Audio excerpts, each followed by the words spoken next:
Welcome to Melanated View, where the thoughts, the experiences, and the opinions of 5 Black Canadians are shared with you in mind.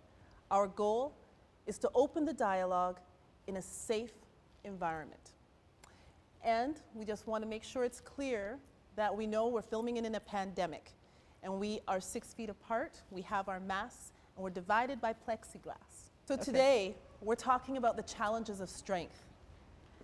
The strength of being a woman, because women are expected to be strong, but then on top of that, being a Black woman adds this extra pressure. And I will just interject here to make it known that, you know, I do not consider myself a woman. I don't identify as such. I am a non-binary person. So while I can relate to a lot of the perspectives that we'll be discussing today, because I am female presenting, I am, you know, AFAB, which is assigned female at birth. There is another layer that may be added to my perspective when, you know, my gender doesn't necessarily match my sex, and I don't really believe in that binary, too. Right. Yeah. Right. Thank you for sharing that. So as people, what are some of the experiences that you've had in terms of presenting as strong individuals? Well, I would say that I think the word presentation is good because I seem to present as a strong woman, and whether it's that I do that or people are just, you know, sort of feed into that stereotype, because I certainly don't usually feel as though I'm strong, for sure. And I would say, I know something that we'll be discussing or may have discussed in terms of COVID and, you know, what's going on with the racialized communities right now, is that I've had people approach me and say, you know, you've been so strong, how do you do it? And ask me, even without what's going on right now, people, you know, white people saying, tell me about being Black, help me to understand, and asking me all of these kinds of questions, which I'm okay to answer, but sometimes I think, should I just be answering that, or is there another way? And there was a quote that I came across that just spoke to me really well, and it's by Sonia Renee Taylor.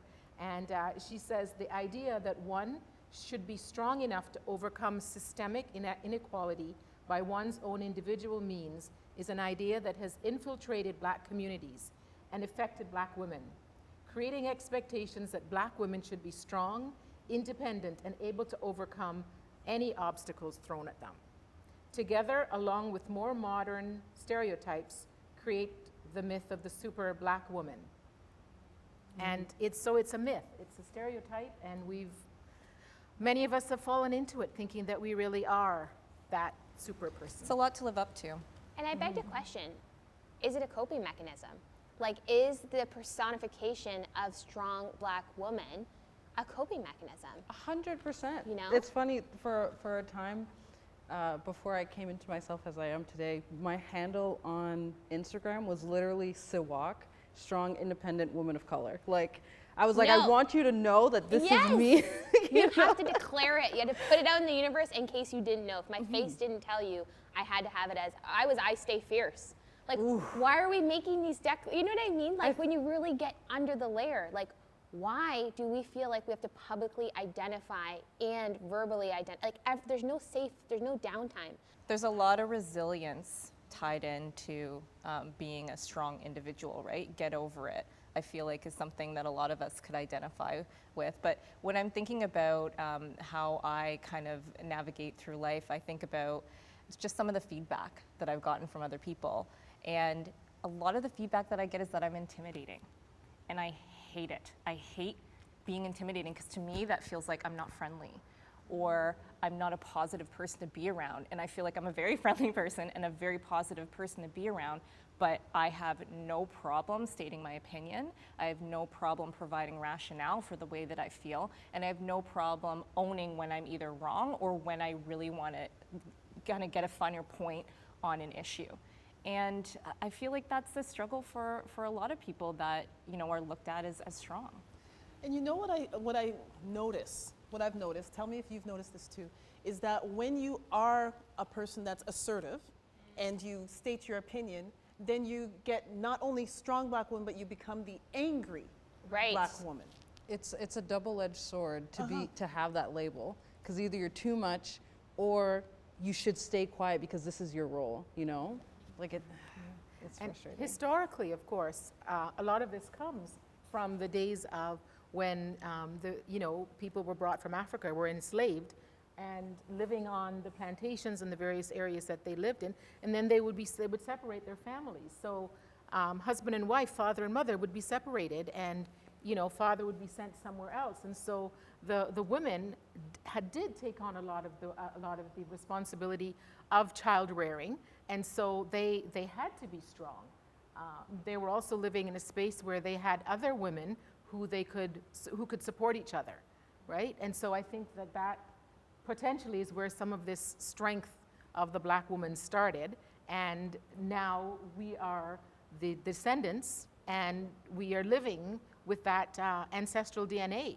And so it's up to us to be able to say, hey, we can be strong, and we can also be vulnerable, and we have needs, and we can, reach I can out have to have spectrums. that. Like I can show up different all the time, not just with my hair, but like my personality can be different. Right. And it goes all the way back. Like I remember being told as a child, like, the strength behind even our family name and the big family that we have from the South. And what comes with that is strengths. Shepherds never, my name is Shepherd, but shepherds never fall. No one, and never let them see you cry. And it goes back to like, where are these narratives generationally coming from? And it goes back exactly to your point.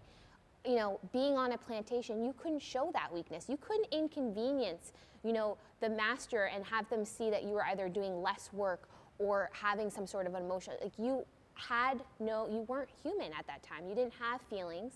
You weren't allowed to have those feelings. So it's amazing how perpetually now we've brought that forward. And now when I'm told that, I look at that as an immediate snap to get me out of myself and say, yes, I march on because I'm a shepherd and I'm strong, and my grandparents are marching behind me and all these pieces. But if you chart it back, it's amazing where our words and where our strength actually comes from. So I'm wondering, like, where do you think, or how do you think that you can carve an identity of strength within Canada? Because I feel like it really does differ from what we see in the States, and I'm thinking directly to like media, right? So when we think about TV Yes. shows, the Black woman, or even politics, because right now there's a lot of stuff going on that I won't get into, where strength is seen as saying, I'm talking, or, like setting clear boundaries, or being the disciplinarian, even in that. So like, how does that differ here, do you think? We don't have, when you think about the Canadian market and we think about in our organizations where we work, we don't have those structures. So I feel like this is a foreground for us to really break that taboo or break that imagery, because we don't have that. Like, again, growing up on both sides of the border, you see, that completely different view of how Black women and our culture is depicted in the media. And here it's so much softer. And I think it actually goes back to were we not even talking about just even TV shows that we would expose to here versus in the US, and some of the different narratives. Like I, growing up in Canada, watched Touched by an Angel. There wasn't representation or an example of what a woman looked like there. And if it was, she was in this domicile type role where it was not the leading character. So where was my check mark or gauge there? It was perpetuating that stereotype. But I know we've all kind of watched those different shows, but you don't see that spectrum in Canada. It's still not acknowledged here, kind of previous to our previous episode. It's not acknowledged here the same way, and hoping this creates conversation. In Canada, we're considered polite. Absolutely. Right? We're not supposed to be vocal like that. Absolutely. And then when you are, then you're immediately compared to our sisters down south. It's right? a quieter bias, Yeah. right? It's a more Absolutely. polite, more friendly. That is an amazing way to say it, a quieter bias. Yeah. That resonates with me. And then in the workplace, now how does that show up in the workplace now, in professional settings, where it's important that we set boundaries, but we also have to get along with everyone if we want to move up that corporate ladder? It kills me all the time. You see different people at work and they have no qualms about going into a meeting, saying whatever they want to say, holding everybody accountable, or just no filter. And I sit in that same meeting and I probably have, I have my opinions, but how I have to constantly check and be mindful of how I express those opinions because of that narrative. I don't want to be too aggressive. I don't want to seem like now I have this radical mood swing where I'm an upper and then I'm a downer. So I'm sitting in this meeting and we're all there in the same meeting, but this is the mental talk going on in my head based off the baggage that I carry, based off my lineage and the story that I'm told. And that's the weight. Like, I know in our episodes we talk about the weight behind our eyes, or those stories and what makes us who we are, but it's profound when you actually start getting into a circle like this and we start sharing those experiences, and we were all raised, different. Like, you were raised way out in The suburbs. Yeah, no, not the suburbs, but like you were raised In Brooklyn with an I, not the cool one. Yeah, it's there. And Jen, Manitoba, right? Northern Manitoba. Right? Northern But like Manitoba. we have the same experiences. Like it's just profound to me. I think it's just interesting when you ask about the workplace, because I'm very early in my career. I am still like baby steps. But sometimes I think about how I used to be like when I worked in retail and I had those jobs like while I was in school. And for me, like, strength in those roles meant if there was an issue, I just, I sidestepped it. It meant staying quiet. It meant shouldering the burden, not putting it on anyone else. And these were jobs that like put me through a lot. One of them I will go as far to say was a cult, but we will not talk about that today.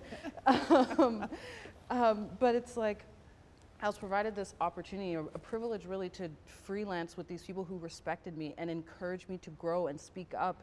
And, especially when you have clients who have specific visions with the type of work that I do, it's a lot to say, you're wrong, or we can do this better, So now, like, where it used to be stay quiet, just do your job, keep your head down, then go home. Now it's how do I stay engaged in this moment and be true to myself, as well as be true to like whatever company I'm working with at the time or whatever client I have at that time. Even though I've worked in places where I knew that I was accepted and that my point of view would be accepted, I still had those voices saying, yeah, but don't be too far out there, because at some point maybe they'll kind of go, no, this was okay, but there's a line. So it was always that kind of like, where's that line? And am I going to cross that line?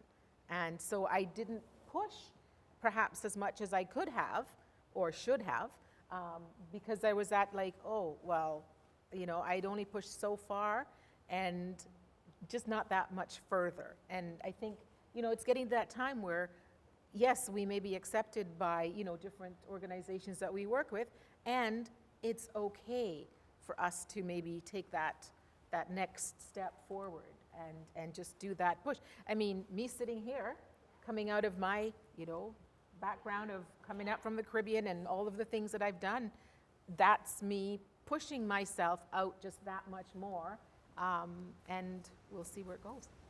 Mm-hmm.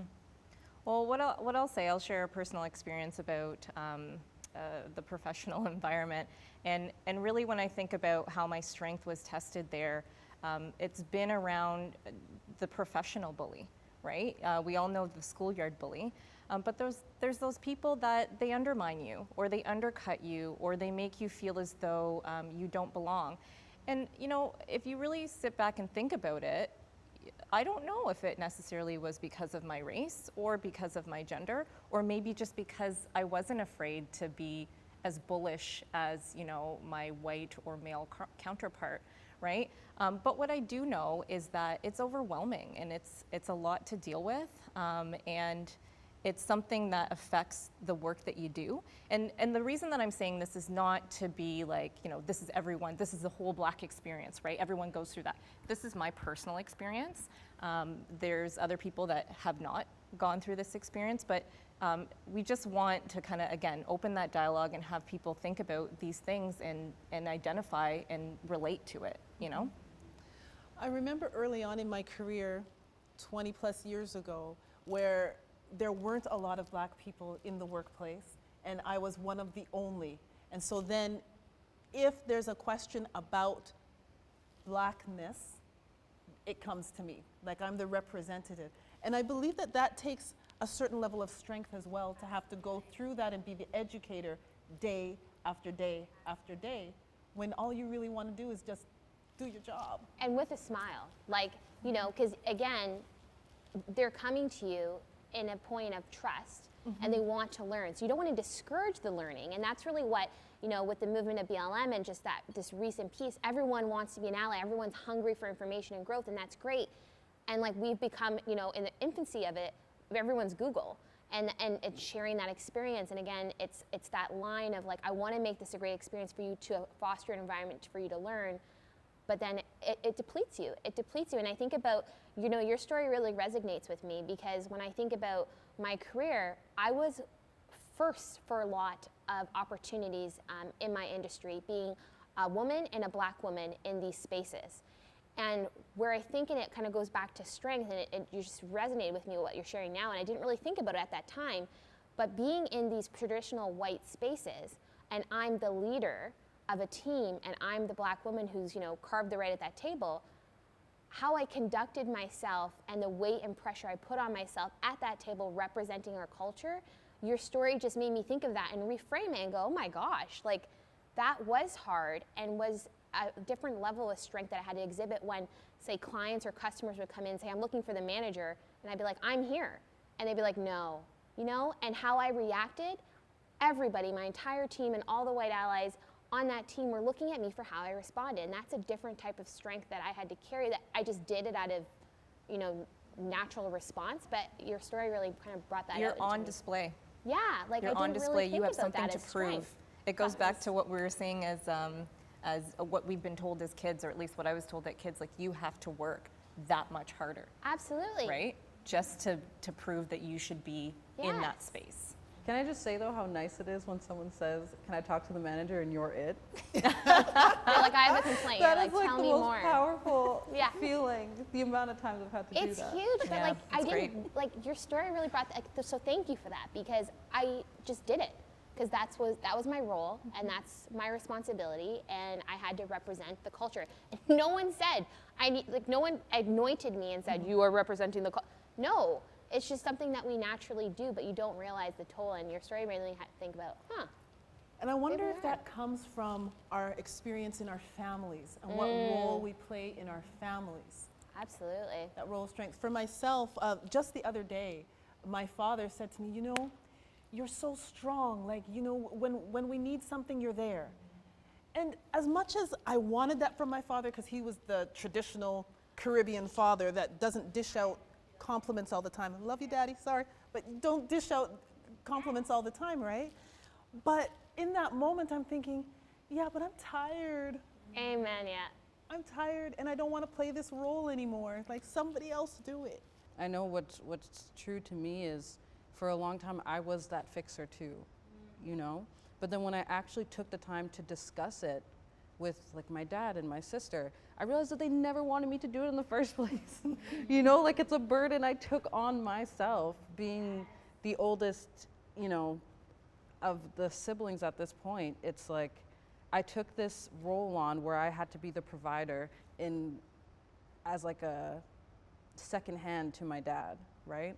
Because he raised us primarily on his own. And it's just like, there's only so much weight you can carry on your shoulders for so long. And sometimes that strength actually comes in reaching out and letting people know that you're struggling. The same way that you allow people to come to you, you know, and let them know when you're struggling. Absolutely. Like it has to be a two-way street. You bring up a good question though. How many times do we take on that role without anyone assigning it to us? No, I wonder Exactly. though if it has something to do with birth order. How many Because of us are I'm the oldest. I'm the I'm- oldest. Yeah, I'm the oldest. And it definitely has something to do with birth order for me, but I was also going to ask if it has something to do with culture as well.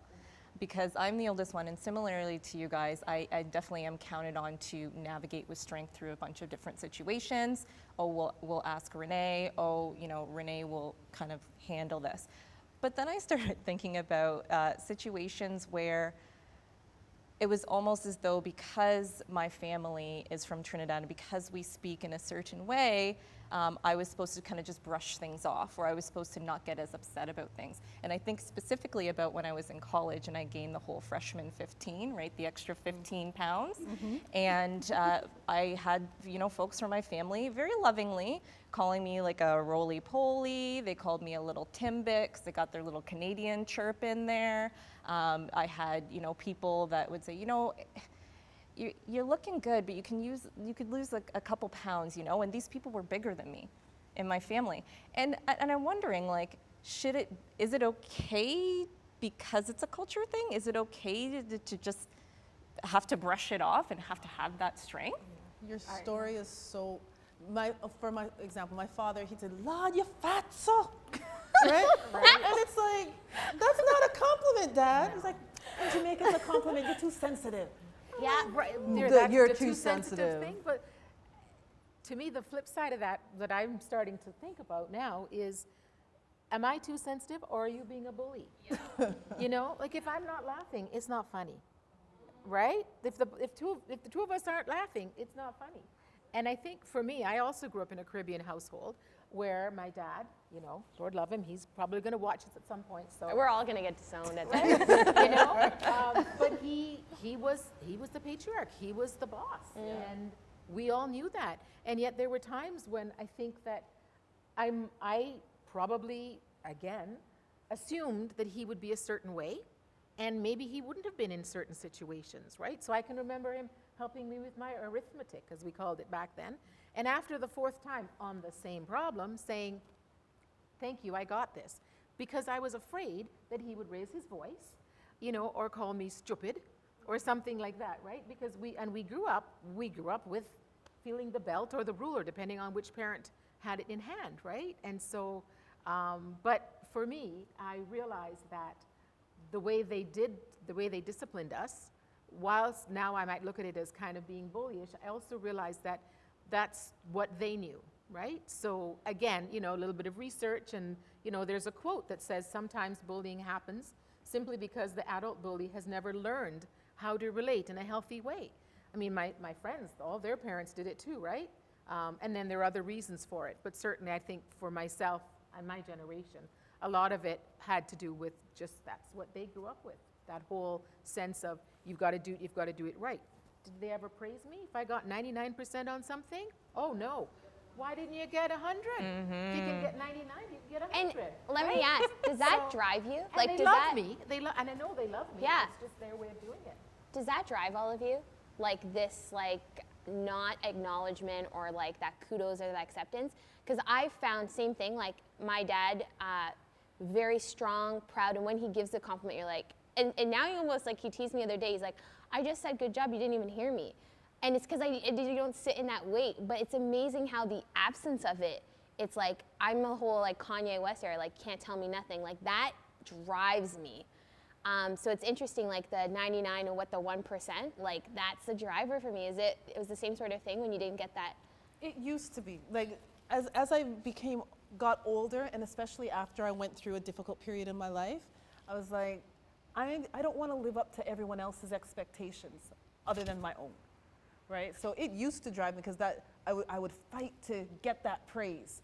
Like I just wanted my daddy's praise or wanted everyone else's praise, and it was exhausting. And now that I'm not fighting, I get it. Yeah. I mean, I get it. I left home this morning, you know, with my dad going, break a leg, you look amazing, you know, like just, okay. And that's who he's become, because we all evolve, right? We all change, and we can. And I think it's how you reframe it.